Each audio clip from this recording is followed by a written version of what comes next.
ഇന്ന് കാലത്ത് ബ്രേക്ക്ഫാസ്റ്റിനുള്ള സാമ്പാറിൻ്റെ പരിപ്പ് ഞാൻ കുക്കറിൽ വെച്ചു കേട്ടോ. അതിനുശേഷം മാവ് ഒഴിച്ചിട്ട് ഇഡ്ഡലി അടുപ്പത്ത് വെച്ചു. പിന്നെ ഇതേ മലക്കറി അരിയാൻ പോവാണ്. നമുക്കിന്ന് രാവിലെ ഒട്ടും സമയമില്ലായിരുന്നു, ലേറ്റായി പോയി എഴുന്നേറ്റപ്പോൾ. അപ്പോൾ അതേ പരിപ്പും മലക്കറിയൊക്കെ ഇട്ട് വേവിച്ചിട്ടു. ഇനി അത് പുളിയും നമ്മൾ അരപ്പും ഒക്കെ ഒഴിച്ച് ഞാൻ എടുത്തതാണിത്. ഇത് ഞാൻ കഴിച്ചു കഴിഞ്ഞതിന് ശേഷമാണ് ഞാൻ കറി വീഡിയോ എടുത്തത് കേട്ടോ. അതിന് വീഡിയോ എടുക്കാൻ സമയമൊന്നും കിട്ടിയില്ലായിരുന്നു. അപ്പോൾ ഞാൻ ഇഡ്ഡലി ചേട്ടന് കൊണ്ടുപോകാനും എടുത്തിട്ട് എല്ലാം കഴിച്ചതിന് ശേഷം തികഞ്ഞില്ല. അതുകൊണ്ട് ഞാൻ ദോശയോട് ചുട്ടു. പിന്നെ ഇതേ മീൻകറിക്കുള്ള തേങ്ങ വറുത്തരയ്ക്കുവാണ് കേട്ടോ. തേങ്ങയുടെ കൂടെ ഞാൻ ചെറിയ ഉള്ളിയും വെളുത്തുള്ളിയൊക്കെ ഇട്ട് വറുക്കും. അപ്പോൾ നല്ല ടേസ്റ്റാണ്, പ്രത്യേക ടേസ്റ്റാണ് കേട്ടോ. അപ്പോൾ നമുക്കിന്ന് ഞവരമീനാണ് കിട്ടുന്നത്. അപ്പോഴത്തേക്കും ജിത്തോട്ട് ഉണർന്നു. പിന്നെ അവൻ്റെ കൂടെ കുറച്ചു നേരം പോയി സംഗീത കച്ചേരി നടത്തി കേട്ടോ.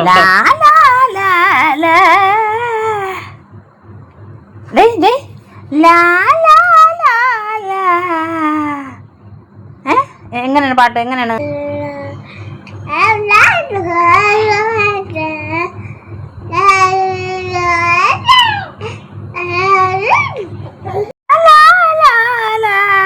എങ്ങനെ പാട്ട് പാടുന്ന? എങ്ങനെ പാട്ട് പാടുന്ന? ചൊല്ലി. ഫോൺ കണ്ടപ്പോൾ അവന് പിന്നെ നാണം വന്നു കേട്ടോ. പിന്നെ പാട്ട് നിർത്തി. അത് കഴിഞ്ഞ് മീൻകറിയൊക്കെ അടുപ്പിലാക്കുകയും ഞാൻ തിളച്ചപ്പോഴത്തേ മീൻ പറക്കിയിട്ട് കൊടുത്തു. പിന്നെ അബിക്കുട്ടൻ ഇന്ന് 1 മണി വരെ ഉള്ളത് ക്ലാസ്. അപ്പം ഞാൻ സ്കൂളിൽ പോയില്ല. വീടിനടുത്ത് വണ്ടി വരും, അവനെ ഓടിപ്പോയി വിളിച്ചിട്ട് വരികയാണ് കേട്ടോ. അപ്പോൾ എന്നിട്ട് വേണം ഇനി ചോറ് കൊടുത്ത് നമുക്കിന്നൊരു വൈകുന്നേരത്തെ കല്യാണം ഉണ്ട്. അപ്പോൾ സൈഷേട്ടൻ ജോലിക്ക് പോയിരിക്കുകയാണ്. പെട്ടെന്ന് തന്നെ വരുമെന്ന് പറഞ്ഞു, നേരത്തെ വരും. അപ്പോൾ റെഡിയായി നിൽക്കാൻ പറഞ്ഞു കേട്ടോ. അങ്ങനെ ഞാൻ ചോറൊക്കെ കഴിച്ചിട്ട് ഇനി കുളിക്കണം. കുളിച്ചിട്ട് വൈകുന്നേരമാണ് പോകുന്നത്. വേഗം തന്നെ അങ്ങനെ കുളിച്ചിട്ട് റെഡിയായി നിൽക്കുവാണ് ഞങ്ങൾ സൈഷേട്ടൻ. അപ്പോഴേക്ക് സൈഷേട്ടൻ വന്നു. നമ്മൾ റെഡിയായി കല്യാണത്തിന് പോവാണ്. കുളച്ചൻ എന്ന് പറയുന്ന സ്ഥലത്താണ് കല്യാണം കേട്ടോ. സൈഷേട്ടൻ്റെ ഒരു ബന്ധുവിൻ്റെ മകൻ്റെ കല്യാണമാണ്. നമുക്ക് തമിഴ്നാട്ടിൽ അങ്ങനെ ആരും പരിചയമൊന്നും ആയിട്ടില്ല കേട്ടോ. നമ്മളെ ബന്ധുക്കാരെയൊന്നും അങ്ങനെ കണ്ടാലറിയാം, എന്നിട്ട് ആരെന്നൊന്നും അറിയത്തില്ല. അങ്ങനെ അതുകൊണ്ട് തന്നെ ആരും മിണ്ടാനില്ലാത്തതുകൊണ്ട് ഞാനും എൻ്റെ മക്കളോട് ഒരു മൂലയിൽ പോയിരുന്ന് പോപ്കോൺ മേടിച്ച് കഴിച്ചുകൊണ്ടിരിക്കുവാണ്. സൈഷേട്ടൻ ഞങ്ങളെ അവിടെ കൊണ്ടാക്കിയിട്ട് അവരുടെ ഫ്രണ്ട്സിൻ്റെ ഇടയ്ക്ക് എങ്ങും ചുറ്റാനൊക്കെ അങ്ങ് പോയി കേട്ടോ. ഞങ്ങൾ ചെന്നപ്പോൾ അവിടെ ഗസ്റ്റുകളൊക്കെ വന്നിട്ടൊന്നുമില്ലായിരുന്നു. അങ്ങനെ എൻ്റെ മക്കളോട് എനിക്ക് ബോറടിച്ചില്ല കേട്ടോ. അവരുമായിട്ട് കളിച്ച് ചിരിച്ച് ഇങ്ങനെ ഇരിക്കുവാണ്.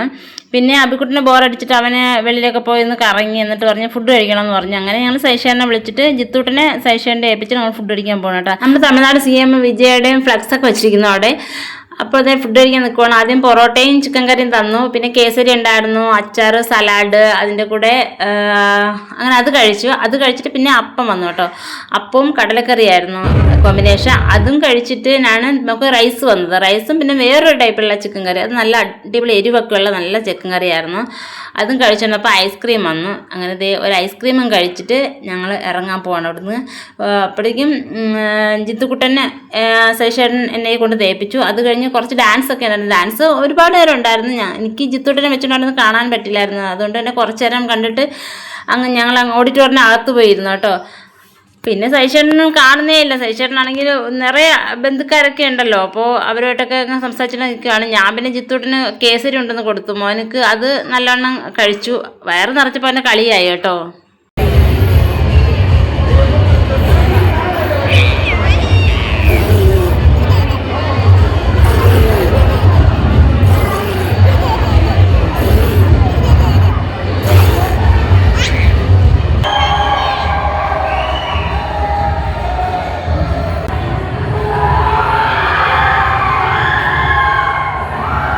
എല്ലാം കഴിഞ്ഞ് രാത്രി 10:30 ആവാറായി ഞങ്ങൾ വീട്ടിൽ പോയപ്പോൾ കേട്ടോ. അങ്ങനെ ഞങ്ങൾ ഇനി വീട്ടിലോട്ട് പോകാൻ പോവാണ്.